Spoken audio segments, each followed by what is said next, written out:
Good morning student. Welcome to again Sri Rama Bharati online classes. Myself Krishna Kumar, Hindi TGT। तो student देखते हैं आज हम एक नए टॉपिक में कक्षा 9वीं के लिए आज एक नया टॉपिक करने जा रहे हैं हम। बहुत ही इंपॉर्टेंट टॉपिक करने जा रहे हैं हम संधि। आज करने जा रहे हैं बच्चे हम व्याकरण खंड से संधि को करने जा रहे हैं। सबसे बड़ी चीज कि संधि जो है एग्जाम में बच्चे यहाँ से 4 अंक का क्वेश्चन आने वाला है।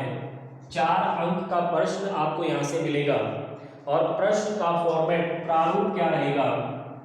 प्रश्न का प्रारूप रहेगा कि आपको कोई 2 शब्द दिए जाएंगे। सपोज करो आपको कुछ इस प्रकार का शब्द दे दिया। सपोज करो आपको कुछ इस प्रकार का शब्द दे दिया, या मान लो आपको कुछ इस प्रकार का शब्द दिया, या फिर हो सकता है कि आपको कुछ इस प्रकार का शब्द दिया। इस तरीके से आपको कोई 4 शब्द दिए जाएंगे। जैसे मैंने यहाँ 4 एग्जाम्पल के तौर पे लिखे हैं। ये 4 शब्द क्या होंगे बच्चे? 2 शब्दों का तो ऑलरेडी आपको संधि विच्छेद करके दे रखा होगा। 2 शब्दों का तो पहले से ही आपको संधि विच्छेद मिलेगा और 2 शब्दों को जो है आपने संधि विच्छेद करना है। 2 शब्दों का आपने संधि विच्छेद करना है, संधि विच्छेद करना है, और जहां पर पहले से ही संधि विच्छेद दे रखा हो उन दोनों को मिलाकर आपको उनकी क्या करनी है? संधि करनी है। ठीक है, मेरा कहने का मतलब ये है कि एक बार तो आपको शब्द दिए जाएंगे और आपको कहा जाएगा कि इनकी संधि विच्छेद कीजिए। यहाँ पर एक जो शब्द है वो 1 मार्क्स कैरी करेगा, यानी कि ये है टोटल 2 अंकों का क्वेश्चन होगा। ठीक इसी प्रकार से आपको संधि विच्छेद करके दे रखा होगा और उनकी आपको संधि करनी है। 2 मार्क्स का क्वेश्चन यहाँ से भी होगा। तो इस प्रकार से ये कुल मिलाकर 4 अंक का प्रश्न बनेगा। अब चलो बच्चे करते हैं इसको कि किस तरीके से इसमें से क्वेश्चन हमें करने हैं। बहुत इंपॉर्टेंट टॉपिक है ये। मैं इसको कम से कम 2 या 3 जो है पार्ट में करेंगे हम इस चैप्टर को, क्योंकि अपने आप में ये बहुत बड़ा चैप्टर है और धीरे धीरे एक एक करके हम इसको बहुत अच्छे से समझने वाले हैं। तो सबसे बड़ी चीज आती है संधि। संधि की परिभाषा क्या होती है? सबसे बड़ा क्वेश्चन यहाँ पर यही है कि संधि की परिभाषा क्या होती है। बच्चे देखो, हम सीधी भाषा में क्या कह देते हैं कि 2 शब्दों को जोड़ना संधि कहलाता है। हम ये कह देते हैं, सपोज करो हमने नी प्लस ऊन को जोड़ा, ये शब्द बन गया न्यून। सपोज करो हमने मानव प्लस ता को जोड़ा, ये शब्द बन गया मानवता। तो अगर हम अपनी डेफिनेशन ये मान के चले कि 2 शब्दों को जोड़ना संधि कहलाता है, अगर हम ऐसा मानकर चलते हैं तो इस हिसाब से ये ऊपर वाला भी संधि है और नीचे वाला भी संधि है, क्योंकि यहाँ भी हमने 2 शब्दों को जोड़ रखा है। ठीक इसी प्रकार हमने यहाँ भी 2 शब्दों को जोड़ रखा है। अब प्रश्न ये आता है कि क्या ये दोनों संधि है? नहीं बच्चे, ये दोनों संधि नहीं है। हम इसको तो संधि कहेंगे, इसको हम संधि न कहकर इसको हम क्या कहेंगे? संयोग कहेंगे। अगर एक को हम संधि कह रहे हैं, दूसरे को हम संयोग कह रहे हैं, तो इससे ये बात तो क्लियर हो गई कि सिर्फ 2 शब्दों को जोड़ना संधि नहीं कहलाता। अब यहाँ पर अगर हम देखें तो यहाँ पर 2 शब्दों को जोड़ा गया है। मैं इस एग्जाम्पल को एक बार यहाँ पे लिख रहा हूँ, नी प्लस ऊन। अब हमने किसको जोड़ा? पहले शब्द के लास्ट में क्या है? ई। दूसरे शब्द की शुरुआत किससे हो रही है? ऊ से। दोनों शब्द जब भी आपस में मिलते हैं तो ये क्या बनेगा? यू बनेगा। अब न के ऊपर जो स्वर था वो तो चला गया, ऊ के साथ यू बन गया। न क्या रह गया? आधा। ई और ऊ मिलकर क्या बना? यू। बाकी क्या बचा हुआ है? न। इस तरीके से ये शब्द बना न्यून। अब यहाँ पर ये चीज समझने की है कि 2 शब्दों को जोड़ा। 2 शब्दों में एक तो देखो पहले शब्द का लास्ट जुड़ा, दूसरे शब्द का पहला जुड़ा। इन दोनों के जुड़ने से ये इन दोनों में परिवर्तन हुआ। इस शब्द में कहीं पर भी यू नहीं है, कहीं पर भी यू नहीं है, लेकिन यहाँ पर क्या आ गया? इन दोनों के मिलने से ये परिवर्तन आ गया और इस परिवर्तन के बाद जो है ये शब्द की संधि हुई है। इसका मतलब 2 शब्द जब जुड़ेंगे और जुड़ने के बाद उनमें जब कोई परिवर्तन आएगा उस परिवर्तन के नाम को ही क्या कहा जाता है, संधि कहा जाता है। अदरवाइज अगर दो शब्द सिर्फ जुड़ रहे हैं और उनमें कोई परिवर्तन नहीं आ रहा तो वो संधि नहीं है, वो अपने आप में संयोग कहलाएगा, वो संधि नहीं कहलाएगा। इस प्रकार हमें संधि की एक पूर्ण परिभाषा पढ़ना बहुत जरूरी है। और संधि की अपने आप में एक प्रॉपर परिभाषा क्या बनी कि दो शब्द है, जैसे हमारे पास हम दो शब्दों को जोड़ते हैं तो पहले शब्द का अंतिम वर्ण, पहले शब्द का जो अंतिम वर्ण है और दूसरे शब्द का जो पहला मीन्स प्रथम वर्ण है, पहले शब्द का तो अंतिम वर्ण, दूसरे शब्द का पहला वर्ण, इन दोनों वर्णों के मिलने से जो परिवर्तन होता है उसी परिवर्तन को संधि कहते हैं। ये संधि की क्या बनेगी, एक पूरी और प्रॉपर परिभाषा अपने आप में बनेगी कि दो शब्द है हमारे पास, पहले शब्द का अंतिम वर्ण, दूसरे शब्द का पहला वर्ण, और दोनों वर्णों के मिलने से जो परिवर्तन होता है उसी परिवर्तन को संधि कहा जाता है। सिर्फ दो शब्दों को जोड़ना कभी भी संधि नहीं कहलाता जब तक कि उसमें क्या नहीं होता, कोई न कोई परिवर्तन नहीं होता। जैसे यहाँ पर दो को जोड़ा और ये हमारे पास क्या आ गया, जो मैंने सर्कल में किया है ये हमारे पास परिवर्तन है, क्योंकि ऐसा वर्ण यहाँ पर नहीं है तो परिवर्तन हुआ है, इसका मतलब ये क्या कहलाएगा, संधि कहलाएगा। तो परिवर्तन का नाम ही क्या होता है, संधि होता है दो शब्दों को जोड़ते समय। अब ये तो हो गई बच्चे परिभाषा संधि की। अब बात आती है संधि के भेद की। संधि के भेद कितने हैं, संधि के तीन भेद हैं। पहला भेद है स्वर संधि, दूसरा भेद है व्यंजन संधि, तीसरा भेद है विसर्ग संधि।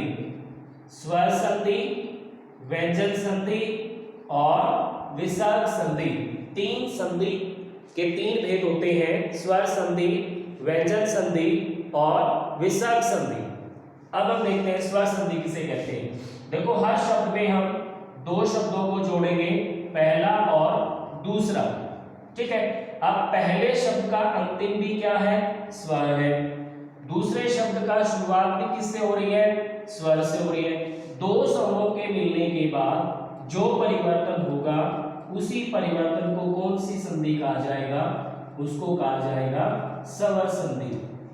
भाई दोनों तरफ ही स्वर थे, पहले का अंतिम भी स्वर था, दूसरे का पहला भी स्वर था, दोनों स्वरों के मिलने से जो परिवर्तन हुआ उस परिवर्तन के नाम को ही क्या कहा जाएगा, स्वर संधि कहा जाएगा, क्योंकि वो जो संधि बनी है वो दो स्वरों के मिलने से बनी है।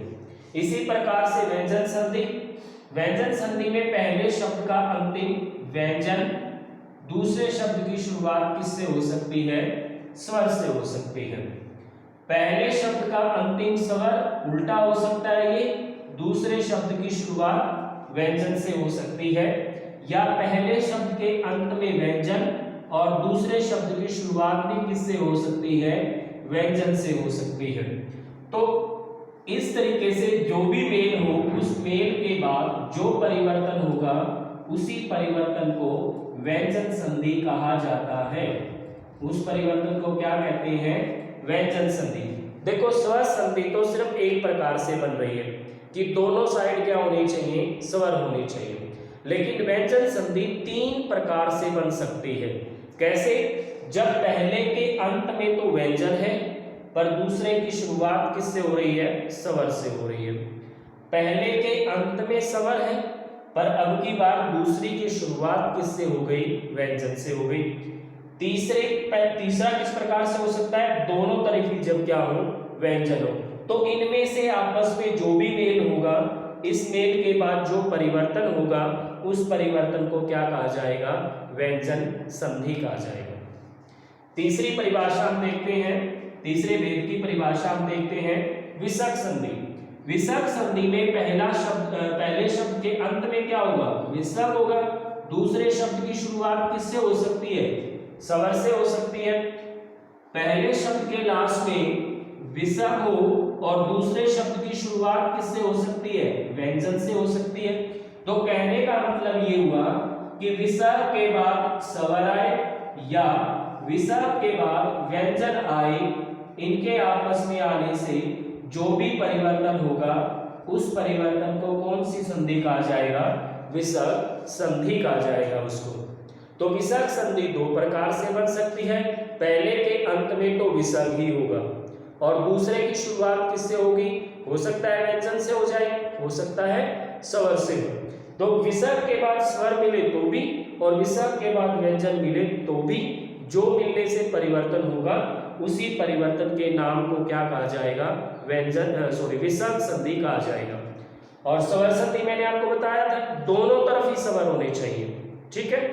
व्यंजन संधि तीन प्रकार से मैंने बता दिया था, व्यंजन के बाद स्वर आए तो भी, व्यंजन के बाद व्यंजन आए तो भी और स्वर के बाद व्यंजन आए तो भी। इस प्रकार से ये तीनों भेदों के परिभाषा हमने कर ली।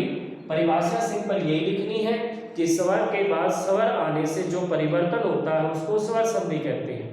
पहले शब्द के अंत में स्वर दूसरी तरफ व्यंजन, या पहले के अंत में व्यंजन दूसरी तरफ स्वर, या दोनों तरफ व्यंजन के आने से जो परिवर्तन होता है उसको व्यंजन संधि कहा जाता है।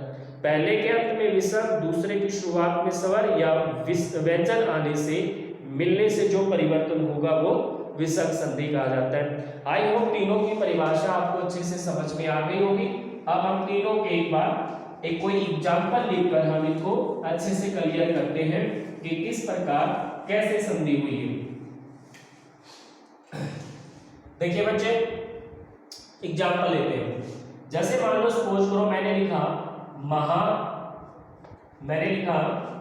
महा प्लस उदय, मैंने महा प्लस उदय लिखा, महा और मैंने लिखा उदय।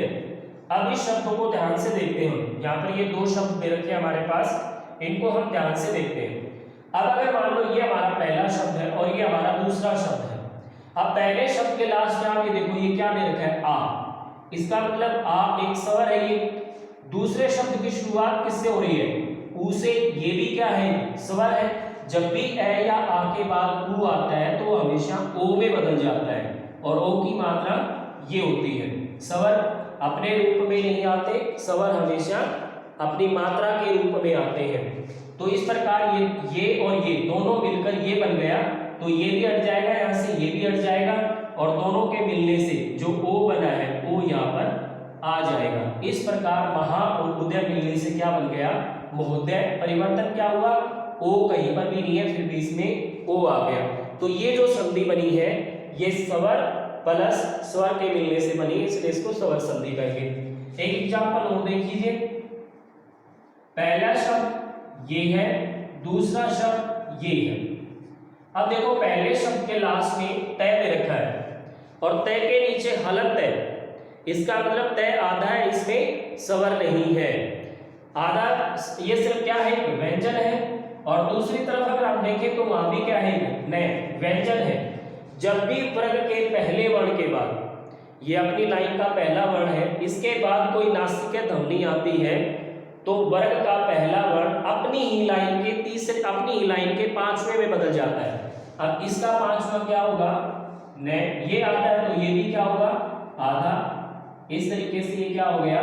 जगन्नाथ वर्ड हो गया। तय की जगह क्या आ गया? न आ गया। परिवर्तन हुआ। परिवर्तन किस प्रकार से हुआ? व्यंजन प्लस व्यंजन के आने से परिवर्तन हुआ। अब तीसरा हमारे पास है, जैसे मान लो हमने लिखा यश शब्द और उसके बाद हमने लिखा दा शब्द। पहला शब्द, दूसरा, पहले के लास्ट में क्या आ गया? विसर्ग। दूसरे की शुरुआत किससे हो गई? तय से, द से। अब द जो है वो अपनी लाइन का तीसरा वर्ण है। तय, थ, द तीसरा वर्ण है। जब भी किसी विसर्ग के बाद कोई तीसरा वर्ण आता है तो विसर्ग जो है वो ओ में बदल जाता है। ओ की मात्रा ये होती है। इस शब्द को हम लिखेंगे तो ये क्या हो जाएगा? यशोदा। विसर्ग था, ओ आ गया, परिवर्तन हो गया। इसका मतलब ये संधि है। कौन सी है? विसर्ग के बाद व्यंजन आने से हुई है, इसका मतलब ये विसर्ग संधि है। तो बच्चे आज की क्लास के लिए इतना ही। आज हमने संधि की परिभाषा की, हमने संधि के 3 भेद किए, तीनों भेदों की परिभाषा की, हमने उनको उदाहरण सहित समझ लिया। अब इस चीज से घबराने की कोई जरूरत नहीं है कि ये न कैसे बन गया, ये ओ कैसे बन गया, ये ओ कैसे बन गया। ये बच्चे जब हम एक एक पार्ट को करेंगे, संधि का स्वर संधि का अलग भेद करेंगे, व्यंजन संधि का अलग करेंगे, विसर्ग संधि का अलग करेंगे, तो मैं आपको बहुत इजी तरीके से ये बताने वाला हूं कि किसके मिलने से क्या परिवर्तन होगा। और अगर आप बोर्ड पे इसको अच्छे से समझ लोगे तो आई थिंक आपको लर्न करने की लर्न करने की जरूरत नहीं रहेगी। इसी होप के साथ मिलते हैं नेक्स्ट क्लास में, तब तक के लिए गुड बाय।